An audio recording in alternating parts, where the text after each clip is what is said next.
নমস্কার, আমি অপু। অপুর সংসারে সকলকে জানাই স্বাগত। কেমন আছো সকলে? প্রচণ্ড গরম পড়েছে, আর এই গরমে একটু হালকা পলকা খেলে তবেই শরীরটা ঠিক থাকবে। তাই আজ আমি তোমাদের সাথে শেয়ার করব ওরমই একটা লাইট খাবার, যেটা খুব সামান্য তেল আর ঘরোয়া কিছু জিনিস দিয়ে তৈরি। অনেক সময় বাড়িতে আমাদের প্রচুর সবজি ফল অনেক দিন থেকে গেলে ওগুলো ফেলা যায়, কোনোটা বুড়ো হয়ে যায়, কোনোটা পচে যায়। তো আমি সেরকমই বেশ কিছু শসা ফ্রিজে রেখে কয়েকদিন বাইরে গেছিলাম, আর ফিরে দেখছি শসাগুলো সব বুড়ো হয়ে গেছে। তো এতগুলো শসা ফেলে দেব, ওই শসাগুলো দিয়েই তৈরি করে নিয়েছি একটা দারুণ স্বাদের খাবার, যেটা বাচ্চাদের স্কুলে কিংবা বরের অফিসে সব জায়গায় অনায়াসে দেওয়া যায়। তো চলো আর কথা না বাড়িয়ে শুরু করি। আমি কথা বলতে বলতে শসাগুলো সব ছুলে নিয়েছি। এবার শসাগুলোকে ধুয়ে নেব।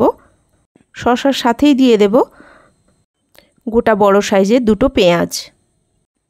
আমি পেঁয়াজগুলো একই রকমভাবে খোসা ছাড়িয়ে জলে ধুয়ে নেব। এবার শসা পেঁয়াজগুলোকে ভালো করে গ্রেট করে নিতে হবে। তোমরা চাইলে মিক্সিতেও করে নিতে পারো, তবে মিক্সিতে এতটা ভালো হয় না, ওখানে বেশি পেস্ট হয়ে যায়। তাই এভাবেই গ্রেট করে নিলে জিনিসটা একদম পারফেক্ট হবে। আমার শসা আর পেঁয়াজগুলো সব গ্রেট করে নেওয়া হয়ে গেছে। দেখো কতটা সুন্দর হয়েছে। এবার আমি বেশ কয়েকটা কাঁচা আর পাকা লঙ্কা নিয়েছি, যেগুলো কুচিয়ে ওর মধ্যে দিয়ে দেব। তবে লঙ্কাটা তোমরা সম্পূর্ণ নিজের মতো করে দেবে, যতটা ঝাল খাবে ঠিক ততটাই। এবার ওর মধ্যে দিয়ে দিলাম হাফ চামচ লবণ, হাফ চামচ জিরে গুঁড়ো। একটা মাঝারি সাইজের বাটিতে আমি দিয়ে দিলাম 1 বাটি আটা, 1 বাটি ময়দা।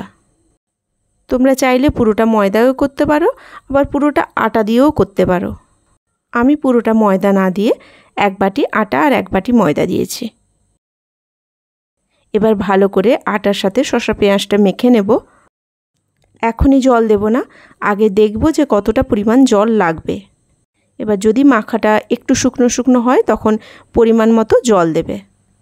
আমি কিছুটা হাফ গ্লাস মতো জল দিয়েছি, দিয়ে আমি আবার মাখছি।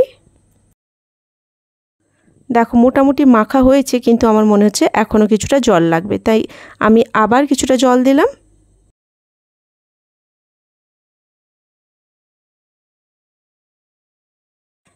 এবার মোটামুটি একটা থকথকে ব্যাটার তৈরি হয়ে গেছে।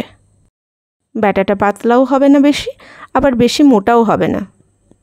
এই যে দেখো ঠিক এরকম হবে ব্যাটারটা। এবার একটা প্যান গরম করে নিয়ে ওর মধ্যে সামান্য সাদা তেল দিয়ে দিলাম। তোমরা ননস্টিক ছাড়া এমনি প্যানও ব্যবহার করতে পারো, তাতে কোনো অসুবিধে নেই। তবে একটা টিপস বলে দিই এখানে তোমাদেরকে, যদি ননস্টিক কড়াই না হয় তখন কড়াইতে সামান্য তেল দিয়ে একটু হাতে করে জল নিয়ে ছিটিয়ে দেবে, তারপর দেখবে সাধারণ কড়াইও ননস্টিক হয়ে গেছে। আমার তেলটা গরম হয়ে গেছে, আমি ওর মধ্যে 2 হাতা ব্যাটার দিয়ে দিলাম। তারপর হাতাটা দিয়ে এইভাবে ঘুরিয়ে ঘুরিয়ে একেবারে রুটির মতো গোল সাইজের তৈরি করে নিয়েছি। এক পিঠ হয়ে গেলে উল্টে দেবে আরেক পিঠ। আমি আরও একটা করে দেখাচ্ছি। আবার দিয়ে দিলাম 2 হাতা ব্যাটার। এরপর হাতাটা দিয়ে খুব সুন্দর করে গোল করে চারিদিকে ঘুরিয়ে নিলাম। তবে মিডিয়াম ফ্লেমে রেখেই খাবারটা তৈরি করতে হবে। 3 থেকে 4 মিনিটের মধ্যেই এক পিঠ হয়ে যায়। এক পিঠ হয়ে গেলে আরেক পিঠ উল্টে দিয়ে ওদিকটাও লাল লাল করে ভেজে নিয়ে তুলে নাও। গরম গরম সসের সাথে কিন্তু দুর্দান্ত লাগে। আজকের রেসিপিটা যদি ভালো লেগে থাকে তাহলে অবশ্যই একটা লাইক দিও, কমেন্ট করে জানিও কেমন হলো। সকলে ভালো থাকবে, সুস্থ থাকবে। কথা হবে আবার পরের ভিডিওতে। আজ এখানেই রাখি। নমস্কার।